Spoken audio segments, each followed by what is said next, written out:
La grossophobie médicale, ça décrit l'ensemble des stigmatisations et des discriminations auxquelles les patients et les patientes gros et grosses font face au sein du milieu médical.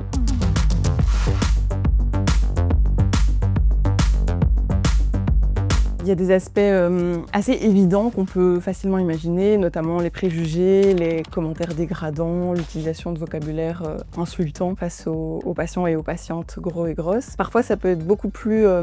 nuancé, beaucoup plus difficile à percevoir. Par exemple, on peut avoir la surattribution de différents symptômes ou de différents problèmes de santé à la corpulence, avec du coup le fait de conseiller à ces patients-là de perdre du poids et de proposer ça comme unique solution. Une étude qui montre que pour des difficultés respiratoires, on proposait beaucoup plus souvent aux patients obèses de perdre du poids et beaucoup plus souvent aux patients minces de prendre un médicament. Il y a parfois du matériel qui n'est pas adapté, on parle souvent des brassards de tension, les chaises aussi ne sont pas toujours adaptées. Il y a plusieurs impacts, un impact sur ce qu'on appelle la continuité de soins, c'est-à-dire que suite à ces expériences de discrimination, eh bien, les patients et les patientes gros et grosses peuvent parfois éviter d'aller chez le médecin, d'aller à l'hôpital, prendre en charge leurs problèmes de santé comme il faudrait. Ça a des conséquences qui sont assez sérieuses puisque les patients vont faire leur dépistage plus tard, on va parfois diagnostiquer par exemple certains cancers plus tard et donc ça veut dire des traitements plus agressifs, une mortalité plus élevée, donc c'est des conséquences qui sont quand même vraiment sérieuses.